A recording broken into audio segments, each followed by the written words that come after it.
سخت جگہوں پر اکثر سخت جان لوگ پیدا ہوتے ہیں اور منگولیا دنیا کی سخت ترین جگہوں میں سے ایک جگہ ہے۔ یہ داستان ہے ان لوگوں کی جنہوں نے منگولیا سے نکل کر تاریخ کی مضبوط ترین سلطنت کی بنیاد رکھی۔ یہ داستان ہے تیموجن کی کہ آخر کیسے وہ تیموجن سے چنگیز خان بنا۔ 10ویں صدی عیسوی کے آغاز میں پروٹو منگولی کھٹین لوگوں نے گریٹ لیاؤ سلطنت کی بنیاد رکھی۔ ان کھٹینز نے کوریا، چائنا اور سینٹرل ایشیا میں بہت سی جنگیں لڑیں، لیکن 1125 عیسوی میں ان کھٹینز یعنی گریٹ لیاؤ سلطنت کو چین کی جن سلطنت سے بری طرح شکست کا سامنا کرنا پڑا، جس کے نتیجے میں کھٹینز نے ویسٹرن لیاؤ میں نئی سلطنت کی بنیاد رکھی۔ شمال کی طرف آج کے منگولیا میں چند خانہ بدوش قبائل نے آپس میں اتحاد کیا۔ ان خانہ بدوشوں میں سے ایک قبیلہ بورزگین کا تھا، جو کہ 12ویں صدی عیسوی تک کئی مرتبہ خاقان کی ذمہ داریاں سر انجام دے چکا تھا۔ ان خانہ بدوشوں کا اتحاد خیمک منگول کہلاتا تھا۔ خیمک منگول ایک طویل عرصے سے تاتار قبیلے کے دشمن تھے اور ان کے درمیان اکثر اوقات جنگیں ہوتی رہتی تھیں، لیکن تاتار قبیلے سے مسلسل جنگوں نے منگولوں کو کمزور کر دیا تھا، جس کی وجہ سے منگولوں کا اتحاد ٹوٹ گیا۔ منگولوں کے اتحاد میں شامل ایک سردار یسوگئی نے منگول قبائل کو دوبارہ ملانے کی کوشش کی، جس کے لیے اس نے اپنے 9 سالہ بیٹے تیموجن کی شادی ایک ہمسائے قبیلے کی بیٹی بورتے سے کی۔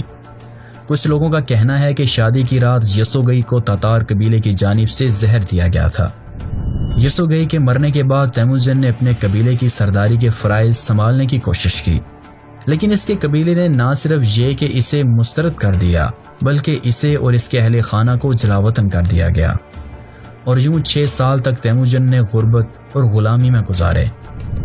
لیکن جلد ہی تیموجن نے اپنے بلڈ بردر جموکا اور کھیرائٹ قبیلے کے سردار تغرل خان کی مدد سے اپنی سرداری واپس لے لی، لیکن تیموجن کی بڑھتی ہوئی شہرت کی وجہ سے تیموجن کے بلڈ بردر جموکا نے 1187 عیسوی میں اپنی 30,000 کی فوج کے ساتھ تیموجن پر حملہ کیا۔ اس وقت تیموجن کے پاس صرف 20,000 کی مختصر فوج تھی، جس کی وجہ سے تیموجن کو شکست ہوئی۔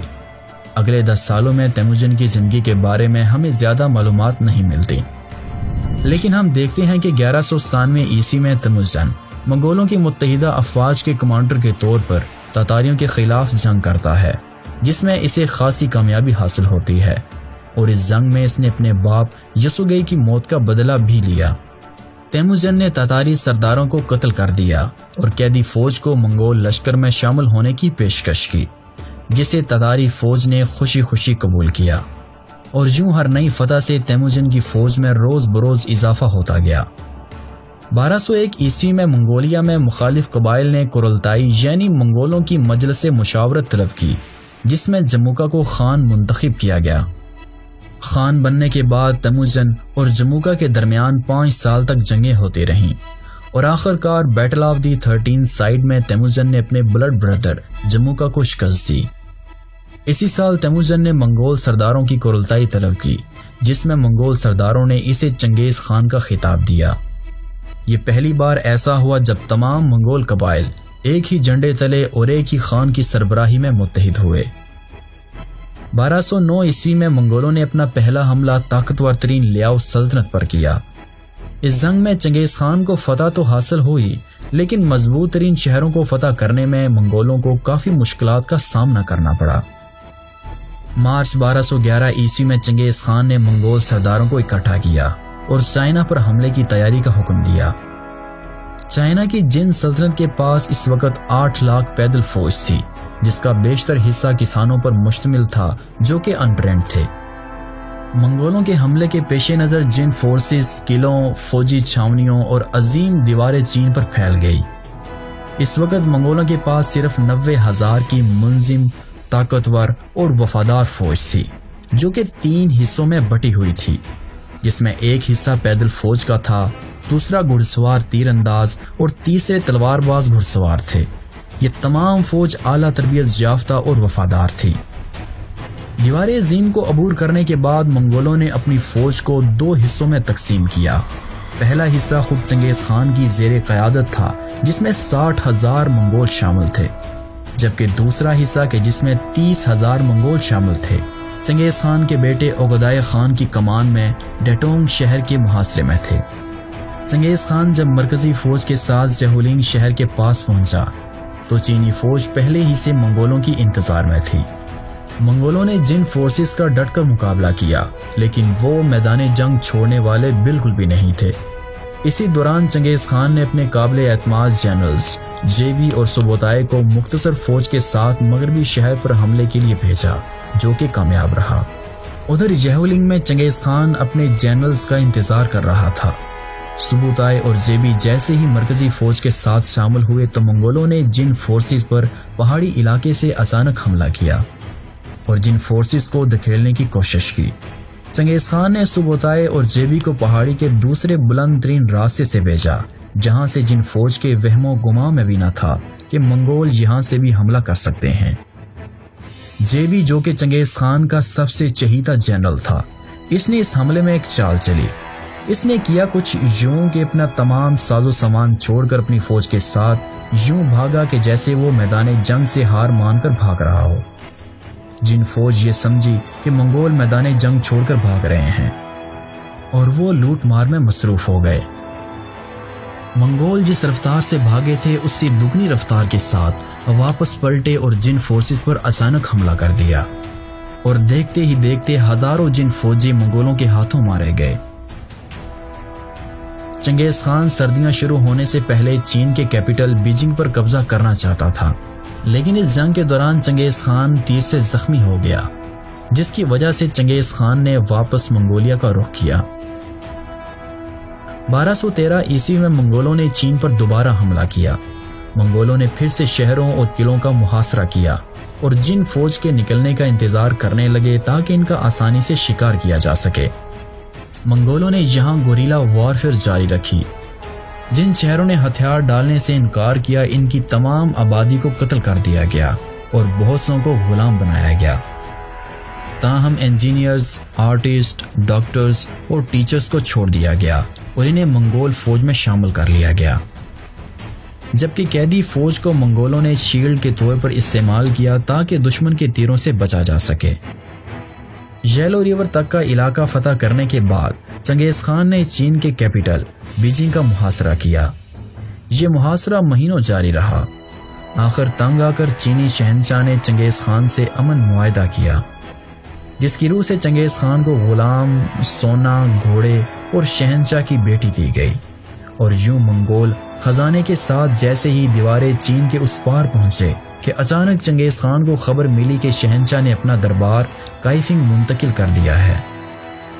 اس پر چنگیز خان کو سخت غصہ آیا، کیونکہ وہ جانتا تھا کہ شہنشاہ جوابی حملے کی تیاری کرے گا۔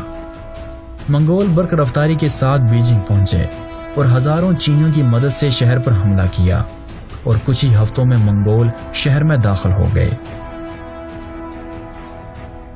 منگول سلطنت کے قیام اور جن سلطنت کے شمالی حصے پر قبضے کے بعد چنگیز خان کی نظریں اب مغرب کی جانب تھیں۔ منگولوں کے پڑوس میں موجود چند سلطنتوں نے منگولوں کو ایسی وجوہات پیش کی کہ منگول ان کی ریاست پر حملہ کریں۔ خانہ بدوش قبیلوں میں سے ایک قبیلہ نائمنز کا تھا، جسے 1205 عیسوی میں چنگیز خان نے شکست دی تھی۔ شکست کے بعد قبیلے کا شہزادہ کسلک مغرب کی جانب بھاگ گیا۔ 1208 عیسوی میں چنگیز خان نے اسے دوبارہ شکست دی، جس کے بعد شہزادے نے مغربی لیاؤ سلطنت میں پناہ لی۔ لیاؤ سلطنت کے بادشاہ زہی لیگور نے نہ صرف یہ کہ شہزادے کا خیر مقدم کیا، بلکہ اپنی بیٹی کی شادی بھی شہزادے سے کر دی۔ 2 سال بعد کسلک نے اپنے فادر ان لا کے خلاف بغاوت کی اور پوری سلطنت پر قبضہ کر لیا۔ 1216 عیسوی میں کسلک نے آرملک نامی شہر پر حملہ کیا، جو کہ منگولوں کی حفاظت میں تھا۔ چنگیز خان نے اپنے بہترین جنرل جیبی کو مقابلے کے لیے بھیجا، جس نے بیٹل آف بالاساگا میں کسلک کو شکست دی، اور یوں 2 سال بعد یہ مغربی لیاؤ سلطنت منگولوں کے قبضے میں تھی۔ اب منگولوں کی سرحد کے ساتھ عظیم اسلامی خوارزمی سلطنت تھی جو کہ ترک تھے۔ چنگیز خان نے ایک چھوٹا سا قافلہ خوارزمی سلطنت کی طرف بھیجا، جو کہ خوارزمی بادشاہ محمد شاہ کے لیے تحفے لے کر جا رہے تھے۔ تاکہ تجارت کو فروغ ملے۔ تاہم خوارزمی سلطنت کے ایک گورنر انالجک، جو کہ اترار شہر کا گورنر تھا، نے قافلے کو صرف اس شک کی بنا پر کہ یہ جاسوس ہیں قتل کر دیا۔ چنگیز خان نے چند سفیر خوارزم شاہ کے دربار میں بھیجے اور تاجروں کے قتل کے لیے انصاف کا مطالبہ کیا۔ شاہ محمد نے سوائے ایک سفیر کے باقی تمام کو پھانسی دے دی۔ مہمان نوازی اور سفیروں کے جو قوانین چنگیز خان نے بنائے تھے، ان قوانین کو خوارزم شاہ نے توڑ ڈالا تھا۔ اب منگولوں نے خوارزمی سلطنت پر حملے کے لیے تیاریاں شروع کر دیں۔ چنگیز خان نے تیاری کے بعد اپنی فوج کو 3 حصوں میں تقسیم کیا۔ 1219 عیسوی کے موسم سرما میں چنگیز خان نے اپنے سب سے بڑے بیٹے جوجی اور بہترین جنرل جیبی کی زیر قیادت 20,000 کا لشکر بھیجا، جو کہ تیان شان کی پہاڑیوں کو عبور کرتے ہوئے فرغانہ وادی میں داخل ہوئے۔ منگولوں کے اس حملے سے خوارزم شاہ نے یہ سمجھا کہ منگولوں کا یہی صرف ایک لشکر ہے، جس کی وجہ سے خوارزمیوں کی دفاعی پوزیشن انتہائی کمزور ہو گئی، کیونکہ منگولوں کی یہ مختصر فوج صرف ایک چال تھی۔ کیونکہ اسی دوران منگولوں کا ایک دوسرا لشکر چنگیز خان کے دوسرے بیٹے اغدائی اور چغدائی کی کمان میں زنگارین گیٹ کو عبور کر چکا تھا، اور 20,000 کے لشکر کے ساتھ اس نے اترار شہر کا محاصرہ کر لیا۔ 5 ماہ کے طویل محاصرے کے بعد اہل شہر نے تنگ آ کر شہر کے دروازے کھول دیے۔ منگولوں نے شہر کو زمین کے برابر کر دیا اور ساری آبادی قتل کر دی گئی۔ شہر کے گورنر انالجک کو زندہ گرفتار کیا گیا اور اس کے کانوں اور آنکھوں میں چاندی بکلا کر ڈالی گئی۔ سلطان محمد خوارزم شاہ نے اس دوران اپنے کیپٹل سمرقند کی حفاظت کے لیے فوج کو جمع کیا، لیکن عین اس وقت چنگیز خان مرکزی فوج کے ساتھ 300 میل کے لمبے فاصلے سے کیزلکم صحرا کو عبور کر کے خوارزم میں داخل ہو چکا تھا اور اس کا رخ بخارا شہر کی جانب تھا۔ اس شہر کے حفاظتی انتظامات انتہائی کمزور تھے، لہٰذا حفاظتی دستے نے شہر سے نکل کر منگولوں کا مقابلہ کرنا چاہا، لیکن اس جنگ میں اہل بخارا میں مقیم تمام فوجی دستہ منگولوں کے ہاتھوں مارا گیا۔ 1220 عیسوی میں منگولوں نے خوارزم کے کیپٹل سمرقند کا رخ کیا۔ منگولوں نے شہر پر حملے کے لیے بخارا کے 40,000 قیدیوں کو شیلڈ کے طور پر استعمال کیا۔ اہل شہر نے پہلے 2 دن تو ڈٹ کر مقابلہ کیا، لیکن تیسرے دن اہل شہر نے جوابی حملے کے لیے شہر سے نکل کر منگولوں پر حملہ کرنا زیادہ مناسب سمجھا۔ لیکن اس حملے میں منگولوں نے ایک چال چلی اور وہ میدان جنگ سے پیچھے ہٹنے لگے، اور خوارزمی فوج کو ایک وسیع میدان میں لانے کے بعد منگولوں نے چاروں اطراف سے حملہ کر دیا اور یوں تمام مسلم افواج قتل کر دی گئی۔ خوارزم شاہ شہر کو بچانے کے لیے آگے بڑھا، لیکن منگولوں نے اسے پیچھے دھکیل دیا۔ 5ویں دن شہر میں موجود بچے کچے فوجیوں نے منگولوں کے آگے ہتھیار ڈال دیے۔ سمرقند میں شہریوں کی تعداد تقریباً 1 لاکھ تھی۔ منگولوں نے تمام آبادی کو قتل کر دیا۔ اس دوران خوارزم شاہ مغرب کی جانب بھاگنے میں کامیاب ہو گیا، جس پر چنگیز خان نے سبوتائے اور جیبی کو خوارزم شاہ کو پکڑنے کے لیے 20,000 کا ایک دستہ دیا۔ سمرقند کو فتح کرنے کے بعد چنگیز خان اپنی فوج کے ساتھ دولت مند شہر گرکانج پہنچا۔ مضبوط ترین دفاعی انتظامات کے باوجود منگولوں نے شہر پر قبضہ کر لیا۔ گرکانج شہر کے تباہ ہونے کے بعد چنگیز خان کا چھوٹا بیٹا طلوعی 50,000 کی فوج کے ساتھ خراسان میں داخل ہوا، اور اس نے بلخ، نیشاپور اور مرو پر حملہ کر کے تمام آبادی کو قتل کر دیا، جبکہ ہرات نے بنا جنگ کیے منگولوں کے آگے ہتھیار ڈال دیے۔ اس دوران شیر خوارزم سلطان جلال الدین خوارزمی نے افغانستان میں افغانوں اور ترکوں پر مشتمل 60,000 کی فوج جمع کر لی، جو کہ منگولوں کے وہم و گماں میں بھی نہ تھا کہ فرار شہزادہ ان کے خلاف یہ حکمت عملی کر سکتا ہے۔ شیر خوارزم کی یہ خبر جیسے ہی چنگیز خان تک پہنچی تو چنگیز خان نے 30,000 پر مشتمل ایک لشکر ایک تتاری کمانڈر کوٹیکو کی قیادت میں روانہ کیا۔ سلطان جلال الدین خوارزمی 50 میل دور شمال کابل میں پروان کے مقام پر منگول لشکر کے مقابلے کے لیے تیار کھڑے تھے۔ تتاری کمانڈر نے چنگیز خان کی طرف سے احکامات ملنے کے بغیر ہی جنگ شروع کر دی۔ دونوں لشکر ایک وادی میں تھے جو کہ جنگ کے لیے بہترین جگہ تھی۔ سلطان جلال الدین نے دائیں بازو میں شامل ترک تیر اندازوں کو حملے کا حکم دیا۔ دونوں جانب سے تیروں کی خوب بارش ہوئی۔ اگلی صبح افغان جنگجوؤں نے دیکھا کہ منگولوں کا بایاں بازو تقریباً ختم ہو چکا ہے، سو سلطان جلال الدین نے ہرول دستے کے ساتھ منگول فوج پر حملہ کر دیا۔ منگول کمانڈر نے سلطان کے بائیں بازو پر مشتمل افغان جنگجوؤں پر حملے کے لیے اپنے گھڑسوار روانہ کیے، لیکن افغان جنگجوؤں نے منگولوں کو پسپا کر دیا۔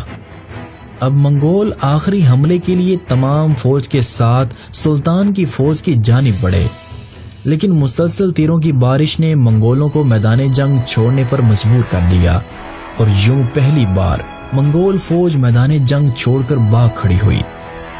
سلطان جلال الدین نے اپنے گھڑسواروں کو منگولوں کا پیچھا کرنے کے لیے بھیجا۔ یوں آدھی فوج سے زیادہ منگول مارے گئے، جبکہ بہت سو نے میدان جنگ چھوڑ کر بھاگنا مناسب سمجھا۔ اس شکست نے منگولوں کا ناقابل تسخیر ہونے کا بھرم توڑ دیا،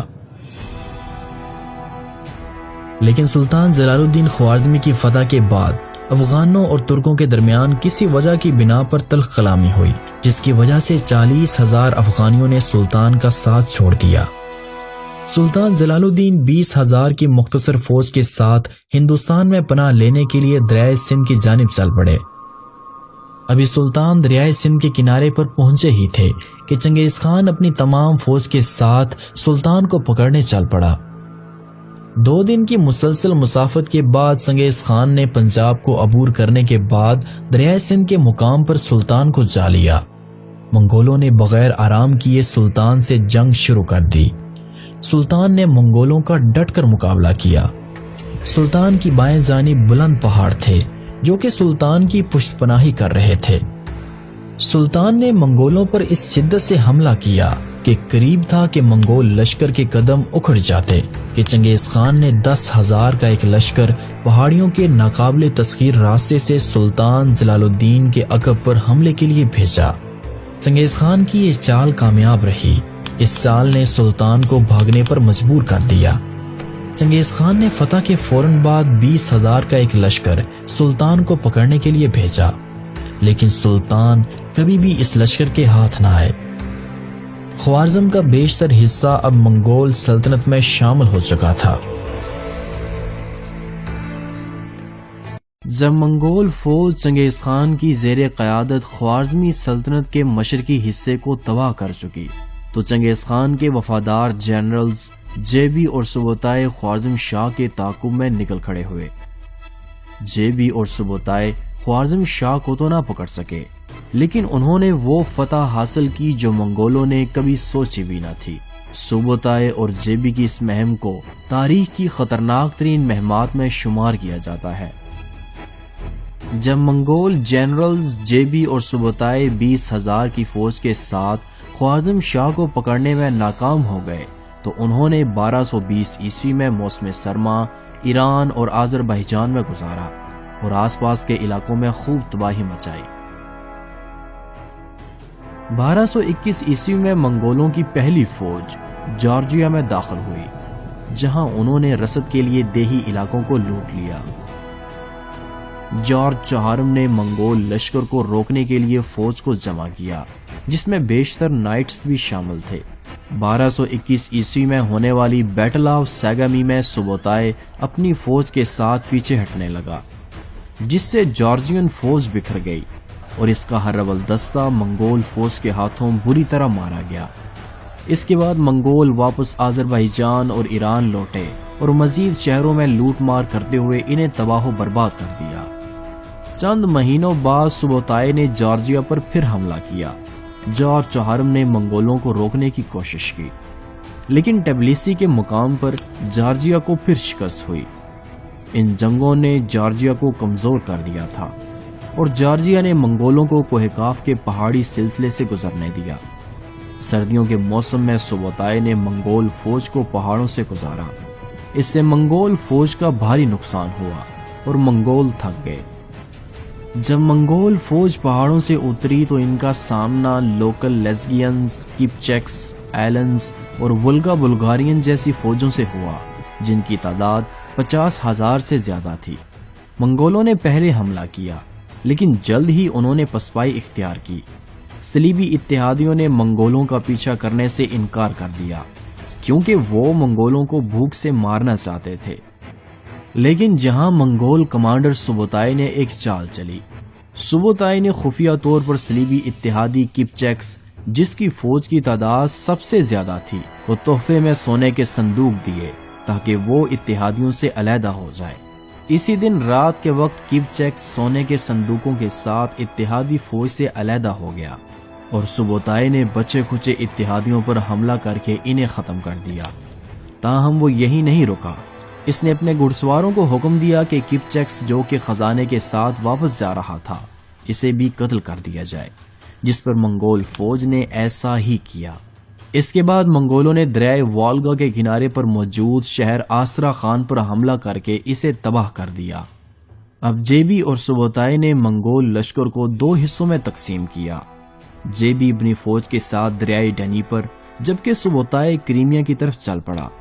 منگول کمانڈروں نے یہاں سے یورپ کی سلطنتوں کے بارے میں معلومات حاصل کی۔ اسی دوران فرار کپچیکس شہزادہ روس پہنچا اور اس نے منگولوں کے ہاتھوں ہونے والی تباہ کاریوں کا ان سے ذکر کیا۔ موجودہ روس اور یوکرین اس وقت مختلف حاکموں کے زیر اثر تھا۔ منگولوں کے خلاف ان سبھی نے ایک اتحاد قائم کیا۔ اس اتحادی فوج کی تعداد 60,000 سے زیادہ تھی، جس میں بیشتر گھڑسوار موجود تھے۔ منگولوں نے اپنی فوج کو جمع کرنے کے بعد اپنا سفیر روسی شہزادے کے پاس بھیجا اور انہیں بتایا کہ منگولوں کی جنگ صرف کپچک سے ہے، سو اتحادی جنگ سے باز آ جائیں۔ لیکن اتحادیوں نے اپنی موت پر مہر لگاتے ہوئے منگول سفیر کو قتل کر دیا۔ اتحادی فوج نے دریائے ڈنیپر کے کنارے منگول لشکر پر حملہ کیا۔ وہ اس کوشش میں تھے کہ منگول فوج کا گھیراؤ کر لیا جائے۔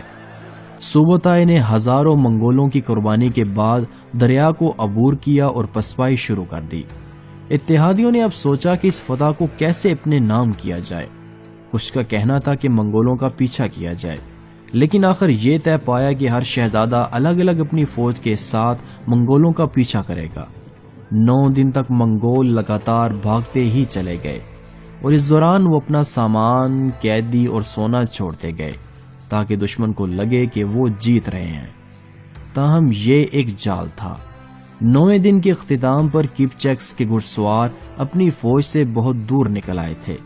اس دوران سبوتائی نے پسپائی جاری رکھی اور دریائے کالکا کو عبور کرتے ہوئے ایسائی اتحادیوں کو اپنے پسند کے میدان میں لے آیا۔ اچانک سبوتائی نے بکھرے ہوئے کپچیکس دستوں پر سامنے سے حملہ کر دیا، جبکہ اس کے گھڑسواروں نے بکھڑے روسی شہزادوں کے دستوں پر حملہ کیا۔ منگولوں کے یوں اچانک حملے سے اتحادی فوج بوکھلا اٹھی۔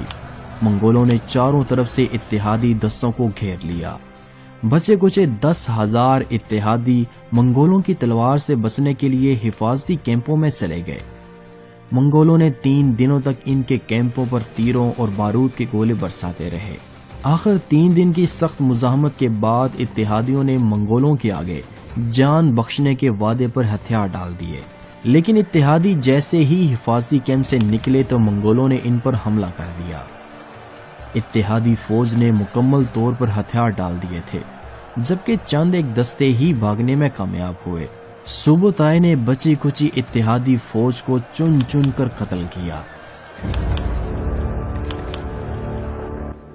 اتحادی فوج کے ہر 10 میں سے صرف ایک جنگجو ہی موت یا گرفتاری سے بچنے میں کامیاب رہا، اور جنگ کے بعد منگولوں نے روسی شہزادوں کی لاشوں پر دسترخوان سجائے۔ اس فتح کے بعد سبوتائی بحیرہ قزوین کے دوسری جانب سے منگولیا واپس لوٹا اور اس نے رستے میں موجود مزید شہروں کو فتح کیا۔ منگولیا واپسی پر چنگیز خان نے سبوتائی کو ایک اور مہم سونپی، جس میں شیر شاہ کو منگول فوج کو کمک نہ دینے پر سزا دینی تھی۔ منگول اب شہروں کو فتح کرنے کا ہنر سیکھ چکے تھے۔ چنانچہ چنگیز خان نے جلد ہی شیشا کی سلطنت پر حملہ کر کے اسے قتل کر دیا تھا۔ تاہم چین پر حملے سے پہلے چنگیز خان اپنے گھوڑے سے گر گیا اور اس کا بازو شدید زخمی ہو گیا۔ چنگیز خان کو منگولیا جانے کا مشورہ دیا گیا، لیکن اس نے منگولیا جانے سے انکار کیا اور چین پر حملہ جاری رکھا، اور آخر 18 اگست 1227 عیسوی کو 66 سال کی عمر میں چنگیز خان کی موت ہو گئی، اور یوں شیشا پہلا اور آخری بادشاہ تھا جو چنگیز خان کے ہاتھوں مارا گیا تھا۔ چنگیز خان کی موت کے بعد اس کے قوانین اور اس کے جنگجو بیٹوں کی بدولت اس کی سلطنت بڑھتی ہی چلی گئی۔ اپنی موت سے پہلے چنگیز خان نے اپنے چاروں بیٹوں کو اپنے خیمے میں جمع کیا تاکہ کسی ایک کو نیا خاقان منتخب کیا جا سکے۔ روایات کے مطابق باپ کے مرنے کے بعد تخت کا وارث سب سے بڑا بیٹا ہوتا تھا، سو چنگیز خان نے اپنے سب سے بڑے بیٹے جوچی کو تخت کے لیے منتخب کیا، جس پر چغتائی کے جسے چنگیز خان کا پہلا اور حقیقی بیٹا مانا جاتا تھا نے اپنے باپ سے کہا کہ جوچی ہم میں سے نہیں ہے اور نہ ہی ہم اسے خان کے طور پر قبول کریں گے۔ چنگیز خان نے سلطنت کو انتشار سے بچانے کے لیے اپنے ہر بیٹے کو سلطنت میں سے حصہ دیا۔ اس نے اپنے تیسرے بیٹے عقدائی خان کو تخت کے لیے منتخب کیا، جوچی کو ایران اور یورپ، چغتائی کو وسط ایشیا اور اپنے چھوٹے بیٹے کو منگولیا کا علاقہ دیا۔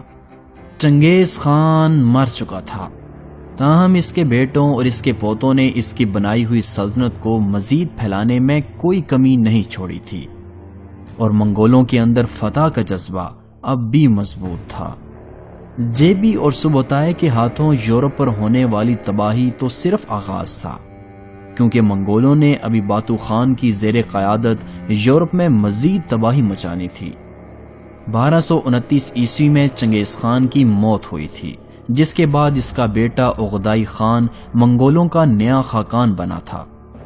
وہ ایک باصلاحیت خان تھا کہ جس نے منگولوں کو ایک ٹیکس پر مبنی سلطنت میں تبدیل کیا اور دارالحکومت کراکرم کی تعمیر کا کام شروع کیا۔ اس نے یاسا کا قانون تیار کیا جس میں کاغذی کرنسی متعارف کروائی گئی تھی اور مذہبی رواداری کے کلچر کو نافذ کرتے ہوئے ہر ایک کے لیے سول سروس امتحانات تیار کیے گئے تھے۔ اگلی چند دہائیوں میں منگول سلطنت کی فتوحات 3 اہم سمتوں پر مرکوز تھیں: ایشیا، مشرق وسطیٰ اور یورپ۔ 1235 عیسوی میں منگول قرلتائی نے یہ فیصلہ کیا کہ ایک بڑا لشکر یورپ کو فتح کرنے کے لیے بھیجا جائے، جس پر 1,30,000 کا لشکر جوچی کے بیٹے باتو خان کی کمان میں یورپ داخل ہوا۔ 1237 عیسوی میں وولگا بلغاریہ فتح ہوا اور اس سال کے موسم گرما کے آخر تک ڈان ندی کے مشرق تک کی تمام زمینیں منگولوں کے قبضے میں تھیں۔ نومبر میں باتو خان نے ولادیمیر سسٹو کے شہزادے یوری کے پاس اپنا سفیر بھیجا اور اس سے اطاعت کا مطالبہ کیا۔ ہم یہ تو نہیں جانتے کہ اس سفارت خانے کے دوران کیا ہوا، لیکن جنوری 1238 عیسوی میں شہزادہ ولادیمیر کا دارالحکومت منگولوں کے ہاتھوں تباہ ہوا۔ 1238 اور 1239 عیسوی میں بہت سے روسی شہزادوں اور ان کے دارالحکومت کو منگولوں نے تباہ کر دیا۔ منگول تیزی سے شہروں کو فتح کرتے گئے تاکہ صلیبی ان کے خلاف دوبارہ متحد نہ ہو جائیں۔ منگولوں کے اس طوفانی حملے میں صرف نگوڑ نامی شہر ہی بچا جس نے منگولوں کے آگے ہتھیار ڈال دیے تھے۔ 1239 عیسوی میں منگول ڈان ندی کی طرف دوبارہ لوٹے۔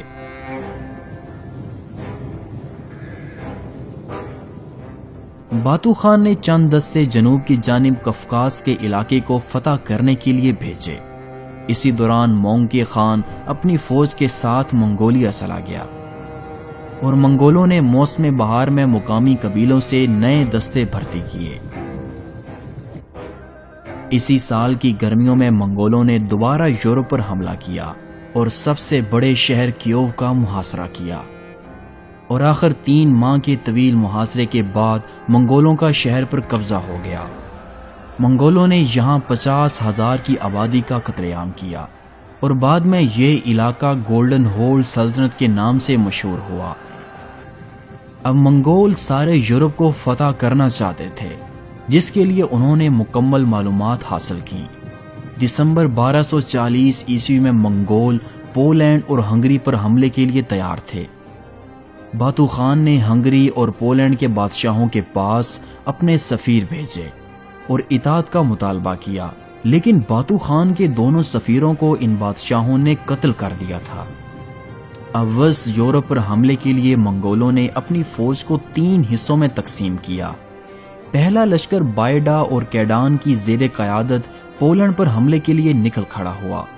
دوسرا لشکر باتو اور سبوتائی کی زیر کمان کارپیتھین ماؤنٹین کے پہاڑی سلسلے کو عبور کرتے ہوئے ہنگری میں داخل ہوا، جبکہ تیسرا لشکر دریائے ڈینیوب کو عبور کرتے ہوئے ہنگری پہنچا۔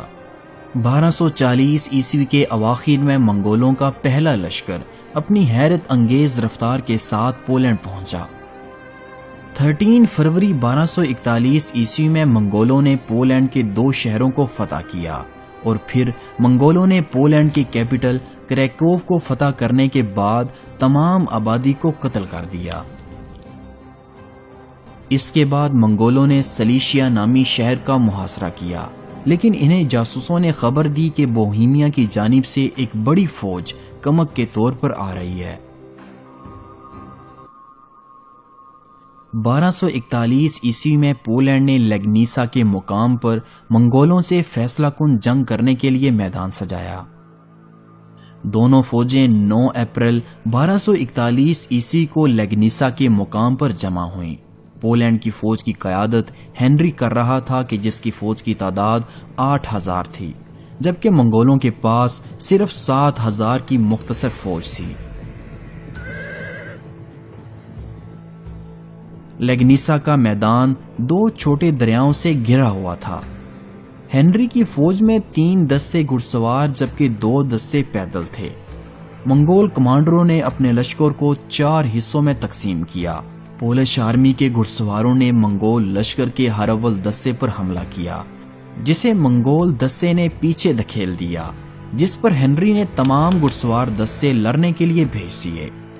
اس حملے سے منگول پیچھے ہٹنے لگے، یہاں تک کہ ان کے مخالف اپنے لشکر سے کافی دور نکل آئے۔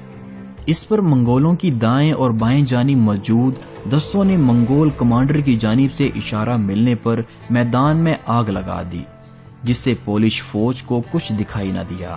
اسی دوران منگول گھڑسواروں نے الجھے ہوئے پولش دستوں پر تیروں کی بارش کی، اور دیکھتے ہی دیکھتے ہنری کی تمام گھڑسوار فوج منگولوں کے ہاتھوں ماری گئی۔ اس کے بعد منگولوں نے ہنری اور اس کے بچے کھچے پیدل دستوں کو بھی قتل کر دیا۔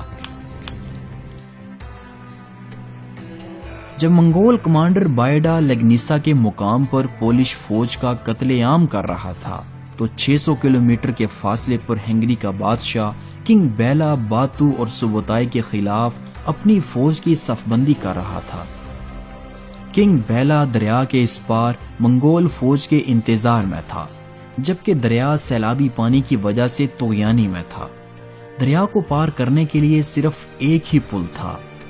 منگول فوج 15 سے 20 ہزار کے لگ بھگ فوجی دستے پر مشتمل تھی، جبکہ ان کے مقابلے میں ہنگری کی فوج 40 ہزار کے مضبوط ترین جنگجوؤں پر مشتمل تھی، جس میں بیشتر ٹیمپلرز بھی شامل تھے۔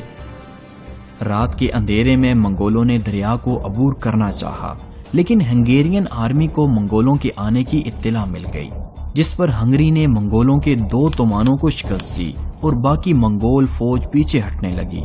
اس ابتدائی فتح کے بعد ہنگری نے چند دستے پل کی حفاظت کے لیے چھوڑے اور واپس کیمپوں کی طرف چل پڑے۔ اس معمولی فتح پر ہنگری کی افواج نے خوب جشن منایا اور انہوں نے سمجھا کہ منگول پسپا ہو چکے ہیں۔ لیکن 11 اپریل 1241 عیسوی کی صبح کو سبوتائی نے ایک دستہ دریا کے تنگ بہاؤ سے گزارتے ہوئے پل پر موجود ہنگیرین فوج کے عقب پر حملہ کرایا، جبکہ وہ خود جنوب کی جانب اپنے دستوں کے ساتھ پل بنانے میں مصروف ہو گیا۔ اسی دوران باتو باقی فوج کے ساتھ پل کی جانب چل پڑا۔ منگولوں کے پہلے دستے نے پل پر موجود ہنگیرین فوج پر اچانک حملہ کر کے اسے ختم کر دیا۔ ادھر جیسے ہی کنگ بیلا کو منگولوں کی اس پیش قدمی کا معلوم ہوا تو وہ اپنی فوج کے ساتھ منگولوں کے مقابلے میں چل پڑا۔ اس دوران منگول پل کو عبور کر چکے تھے۔ موہی کے مقام پر دونوں فوجیں آمنے سامنے ہوئیں۔ باتو خان کے دستے مسلسل گھیراؤ کا شکار ہو رہے تھے۔ اس سے پہلے کہ منگول بھاگ کھڑے ہوتے، سوبوتائی نے حیرت انگیز طور پر دریا کو عبور کیا اور باتو خان کی فوج سے آ ملا۔ باتو اور سوبوتائی نے ہنگیرین فوج کو چاروں اطراف سے گھیر لیا۔ ہنگیرین فوج نے منگولوں کے اس محاصرے کو توڑنا چاہا، لیکن وہ اس میں ناکام رہے۔ بعد میں منگولوں نے خود کنگ بیلا کو بھاگنے دیا، جبکہ اس کی تمام فوج کو منگول فوج نے قتل کر دیا، اور یوں ہنگری کی فوج کا نام و نشان تک نہ رہا۔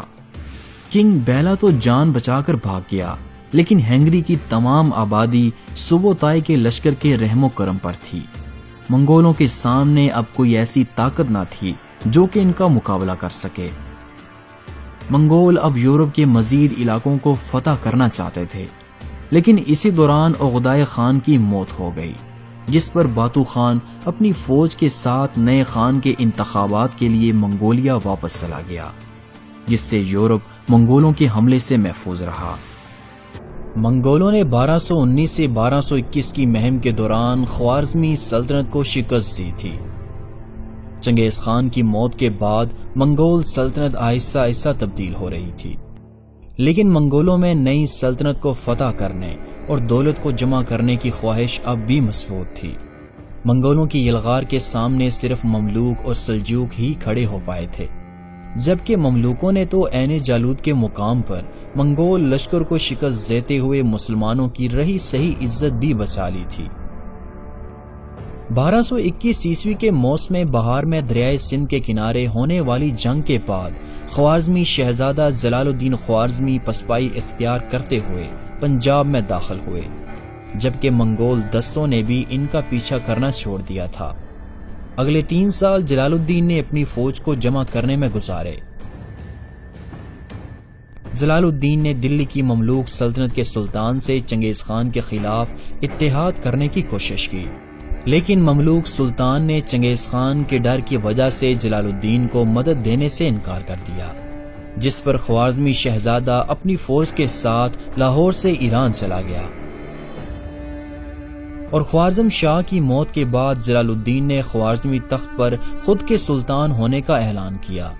چند سال پہلے ایران اور جارجیا سوبوتائی کے حملوں سے کمزور ہو چکے تھے، لہذا سلطان کو اپنی سلطنت کو وسیع کرنے میں کوئی مشکلات پیش نہیں آئیں۔ سلطان نے دارالحکومت کو تبریز منتقل کیا، جو کہ منگولوں کی پہنچ سے کسی حد تک دور تھا۔ اسی سال سلطان نے جارجیا پر حملہ کیا اور 1226 عیسوی میں ہونے والی بیٹل آف گارنی میں سلطان نے جارجیا کو شکست دی، اور اس کے بعد سلطان نے ٹبلیسی پر حملہ کر کے اسے بھی اپنی سلطنت میں شامل کر لیا۔ 1227 عیسوی میں منگولوں نے سلطان کی ان فتوحات کو روکنے کے لیے ایک چھوٹا لشکر ایران بھیجا، جسے سلطان نے رے کے قریب شکست دی، اور اس سے سلطان کی سلطنت مزید مستحکم ہوئی۔ سلطان کی مسلسل فتوحات کے پیش نظر ایوبی اور سلیشین نے ایک اتحاد قائم کرتے ہوئے سلطان کے خلاف جنگ لڑی۔ 1228 عیسوی میں ایروان کے مقام پر ہونے والی جنگ میں سلطان کو شکست ہوئی۔ سلطان کی شکست کی خبر جیسے ہی عقدائی خان کے دربار میں پہنچی تو عقدائی خان نے ایک لشکر جمعہ خان کی قیادت میں سلطان کے خلاف روانہ کیا۔ 1231 عیسوی میں منگولوں اور سلطان کے درمیان ہونے والی جنگ میں سلطان کو شکست ہوئی، جس پر سلطان پسپائی اختیار کرتے ہوئے موجودہ ترکی جا پہنچے، اور یہیں پر سلطان پر ڈاکوؤں نے حملہ کیا کہ جس کے نتیجے میں سلطان شہید ہوئے، اور سلطان کی شہادت کے بعد باقی ماندہ خوارزمی سلطنت بھی منگولوں کے قبضے میں چلی گئی۔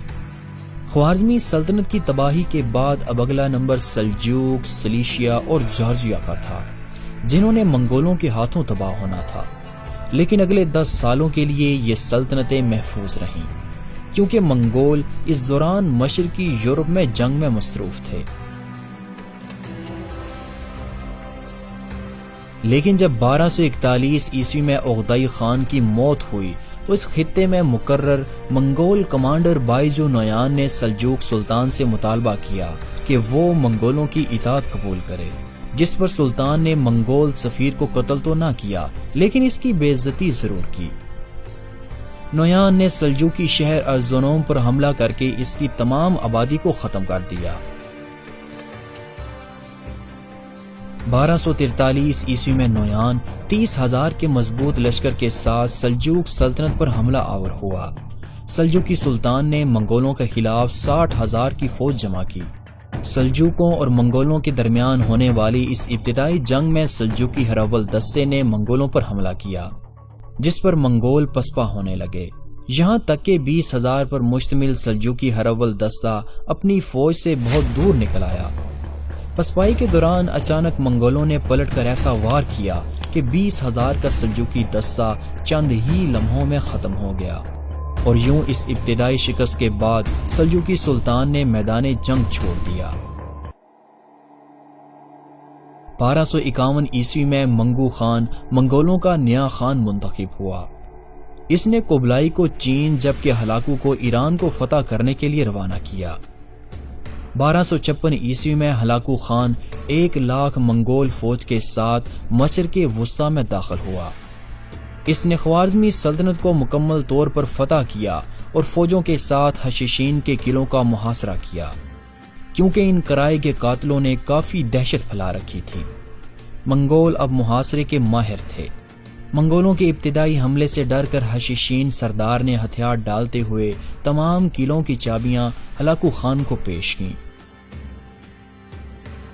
ایران کو مکمل طور پر فتح کرنے کے بعد ہلاکو خان نے عباسی خلیفہ المعتصم کے پاس سفیر بھیجا، جس کے جواب میں عباسی خلیفہ نے منگولوں کی اطاعت سے انکار کر دیا، جس پر 11 جنوری 1258 عیسوی کو منگولوں نے بغداد شہر کو فتح کرنے کی غرض سے کوچ کیا۔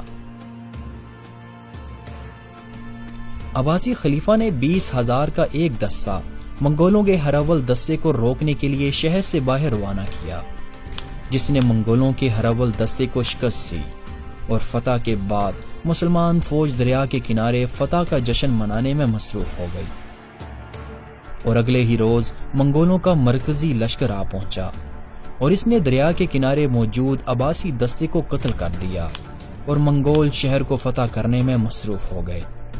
عباسی خلیفہ نے ہلاکو خان سے امن معاہدے کی درخواست کی، جسے ہلاکو خان نے ماننے سے انکار کر دیا، اور آخر کار 10 فروری 1258 عیسوی کو منگول بغداد شہر میں داخل ہوئے اور انہوں نے تمام آبادی کو قتل کر دیا، جبکہ اس تمام قتل و غارت کے دوران صرف یہودی اور عیسائی ہی جان بچانے میں کامیاب ہوئے۔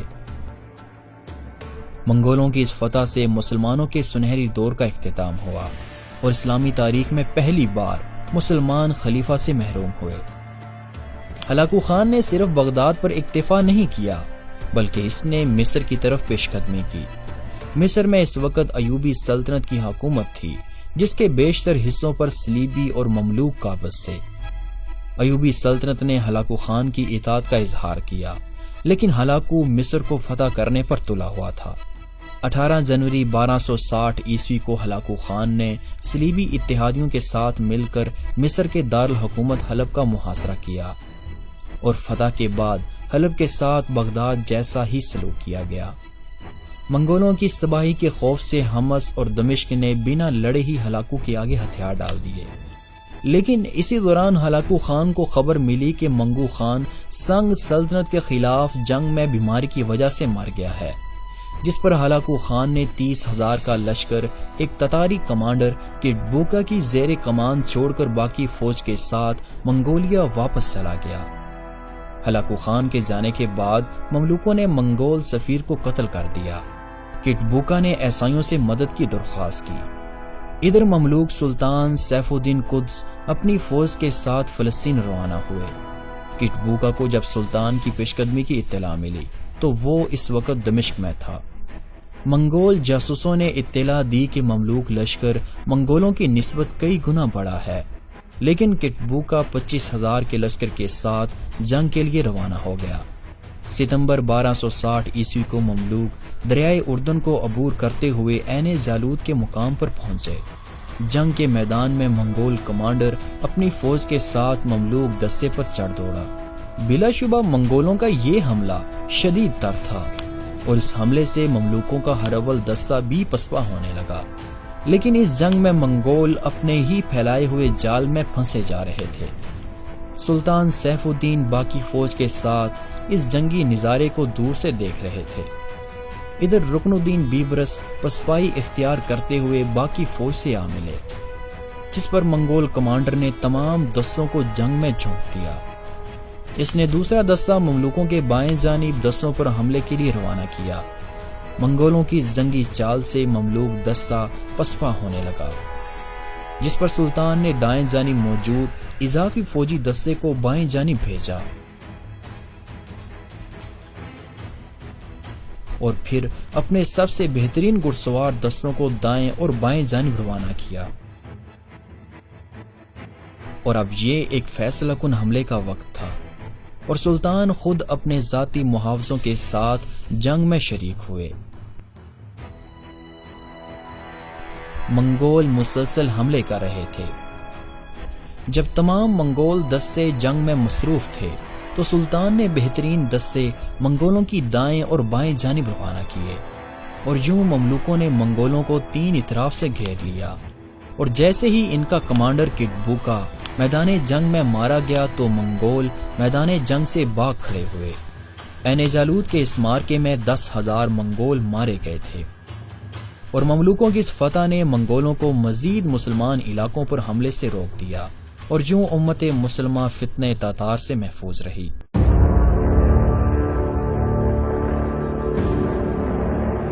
بارہ سو 60 عیسوی میں لڑی جانے والی جنگ عین جالوت، جس نے منگول سلطنت کی فتوحات کو روک دیا تھا۔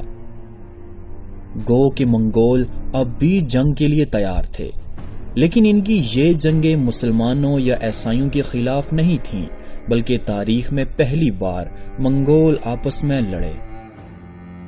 منگولوں نے یہ جنگیں تخت اور مذہب کے نام پر لڑیں۔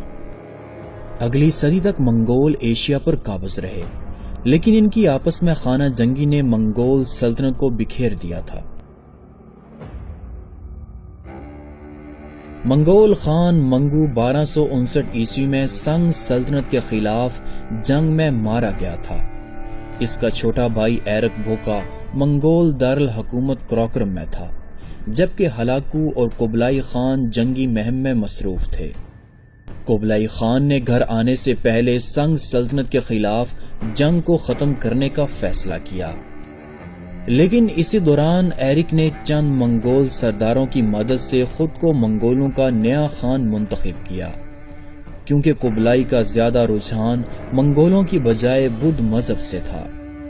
اس پر قبلائی خان نے خود کو نیا خاقان منتخب کرتے ہوئے اپنے بھائی کے خلاف جنگ کے لیے کوچ کیا اور یوں منگولوں میں سول وار شروع ہوئی۔ اس دوران مغرب میں گولڈن ہول سلطنت کے بانی اور چنگیز خان کے پوتے سلطان برقے خان مسلمان ہو چکے تھے اور وہ ہلاکو کے ہاتھوں بغداد کی تباہی دیکھ چکے تھے، لہذا سلطان نے ہلاکو کی غیر موجودگی میں ہلاکو کی سلطنت پر حملہ کیا اور اب چنگیز خان کی عظیم منگول سلطنت 5 حصوں میں تقسیم ہو چکی تھی۔ ایرک اور قبلائی کے درمیان جنگ طول پکڑ چکی تھی۔ ہم اس جنگ کے بارے میں زیادہ تو نہیں جانتے، لیکن اتنا ضرور جانتے ہیں کہ یہ جنگ 1260 عیسوی میں شروع ہوئی اور 4 سالوں تک مسلسل جاری رہی۔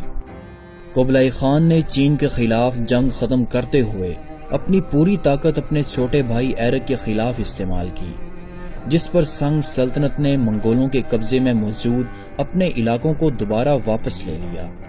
ایرک نے شیر شاہ کی سلطنت پر حملہ کرنا چاہا، جسے ہلاکو خان نے پسپا کر دیا۔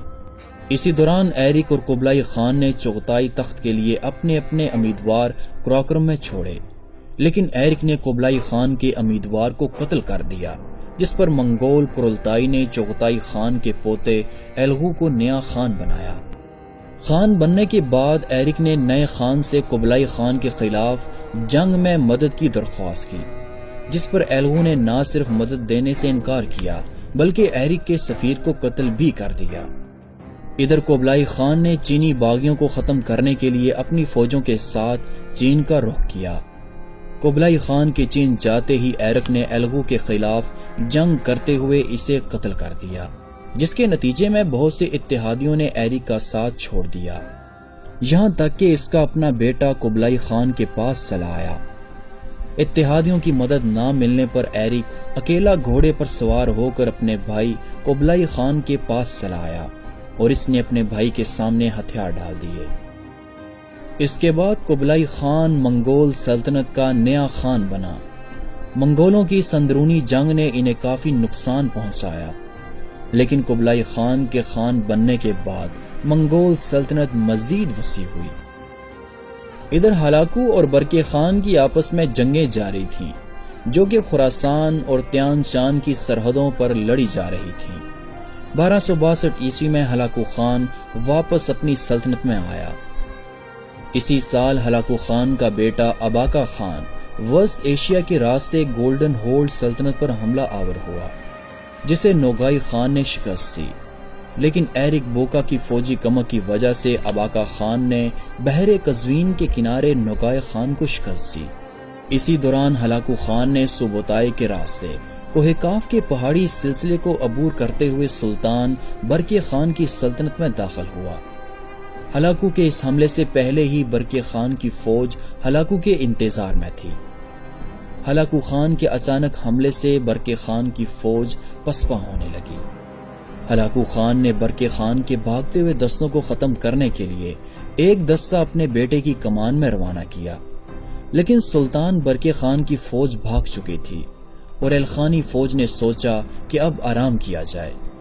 تاہم یہ ایک جال تھا، کیونکہ سلطان برقی خان اپنی تازہ دم فوج کے ساتھ آ پہنچے۔ سلطان نے ان پر اچانک حملہ کر دیا اور برقی اور ہلاکو کی فوجوں میں گھمسان کی جنگ ہوئی، اور اس جنگ میں سلطان برقی خان کی فوج کا پلڑا بھاری رہا، جس پر ہلاکو خان کا بیٹا اپنی فوج کے ساتھ بھاگ کھڑا ہوا۔ اور اس پسپائی کے دوران جب ہلاکو خان کی فوج سردی سے جمے ہوئے دریا سے گزری تو گھوڑوں کے شدید وزن کی وجہ سے برف ٹوٹ گئی اور ہزاروں الخانی سپاہی پانی میں ڈوب کر مارے گئے۔ اس عبرتناک شکست کے بعد ہلاکو واپس اپنی سلطنت میں چلا آیا اور سلطان برقی خان نے تمام علاقوں کو دوبارہ اپنی سلطنت میں شامل کر لیا۔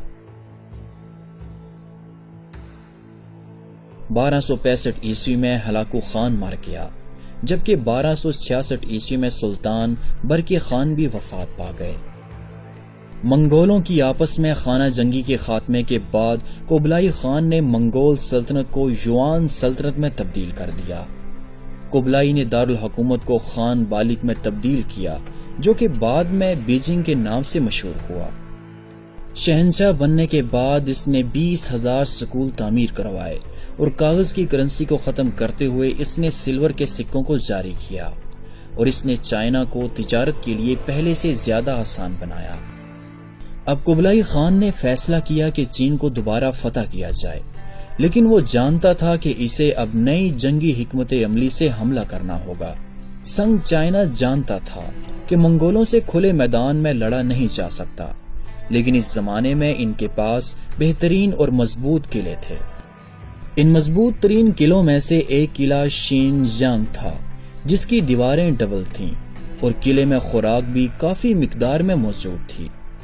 قبلائی خان جانتا تھا کہ وہ اپنے دادا چنگیز خان کے خواب کو پورا کرنے کے لیے اسے اپنی فوج کو بھی اسی طرح تیار کرنا ہوگا، جس پر قبلائی خان نے 5,000 یوان کشتیاں چائنیز اور کورین کشتی بانوں سے تیار کرائیں، جن کا مقصد چائنیز دریاؤں کو کنٹرول کرنا اور دشمن کی سپلائی کو منقطع کرنا تھا۔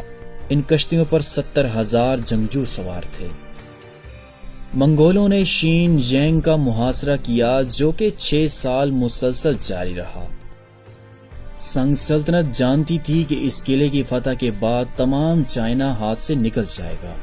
سنگ فوجوں نے سرتوڑ کوشش کی، لیکن وہ ناکام رہے، کیونکہ منگولوں نے ایک ایسی منجنیق تیار کی جو کہ 300 کلو گرام کے پتھر کو 500 میٹر کے فاصلے سے پھینک سکتی تھی، اور منگولوں کے طویل محاصرے کے بعد آخرکار 1273 عیسوی میں شین جینگ پر منگولوں کا قبضہ ہو گیا، اور منگول سنگ سلطنت کے مزید علاقوں پر حملے میں مصروف ہو گئے۔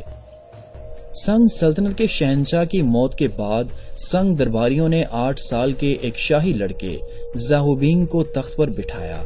سنگ سلطنت نے قبلائی خان سے امن مذاکرات کی درخواست کی، جسے قبلائی خان نے مسترد کر دیا، اور اس پر شہنشاہ نے پسپائی اختیار کرتے ہوئے ایک بحری بیڑا تیار کروایا۔ قبلائی خان نے بحری فوج کو شہنشاہ کے مقابلے کے لیے جمع کیا، اور یوں ایک آخری اور فیصلہ کن جنگ 13 مارچ 1279 عیسوی کو لڑی گئی۔ سنگ سلطنت کے پاس 1000 جنگی کشتیاں تھیں، لیکن ان میں زیادہ تر کسان اور عام آدمی تھے، جبکہ ان کے مقابلے میں قبلائی خان کے پاس 300 جنگی کشتیاں اور 20,000 جنگجو موجود تھے۔ چینی دریا خوفناک جنگ کا منتظر تھا۔ چائنیز کشتیاں ایک لائن میں منگولوں کے مقابلے کے لیے تیار کھڑی تھیں۔ جنگ کا آغاز یوان کی جانب سے ہوا کہ جو اپنی چھوٹی کشتیوں پر سوار تھے۔ سنگ فوجیوں نے اپنی کشتیوں کی چھتوں کو آگ سے بچانے کے لیے مٹی لگا رکھی تھی، اور اس ابتدائی حملے کے نتیجے میں یوان کشتیاں تباہ ہو گئیں۔ قبلائی خان کی فوجوں نے سنگ کشتیوں کو دونوں اطراف سے گھیر رکھا تھا، اور انہوں نے چائنیز کو مجبور کیا کہ وہ خشک میوہ اور دریا کا پانی پئیں، لیکن اس سے چائنیز فوج کے حوصلے پست نہ ہوئے۔ یوان فوجوں نے قبلائی خان کے حکم پر اپنی کشتیوں کو 4 حصوں میں تقسیم کیا اور چائنیز کشتیوں کے دائیں اور بائیں بازوں پر حملہ کیا۔ چائنیز بڑی بے جگری سے لڑے اور قبلائی خان کی فوج کا بھاری نقصان بھی ہوا، جس پر اچانک قبلائی خان نے فوجوں کو حملے سے روکتے ہوئے پیچھے ہٹنے کا حکم دیا، اور قبلائی خان کی کشتیوں سے ہنسنے اور گانے کی آواز آنے لگی۔ سنگ سپاہیوں نے سوچا کہ قبلائی کی فوجیں پسپا ہو رہی ہیں، لہٰذا وہ آرام کرنے لگے، لیکن یہ گانا آخری اور فیصلہ کن حملے کا اشارہ تھا۔ قبلائی خان نے تمام یوان نیوی سنگ کشتیوں کے درمیان میں حملے کے لیے روانہ کی۔ قبلائی کے اس حملے سے سنگ فوجوں کی طاقت کمزور ہو گئی، جس پر چینی شہنشاہ نے نا امید ہو کر دریا میں چھلانگ لگا کر خودکشی کر لی۔ زاؤبینگ سنگ سلطنت کا آخری شہنشاہ تھا، اور چائنا پر اب قبلائی خان کی حکومت تھی۔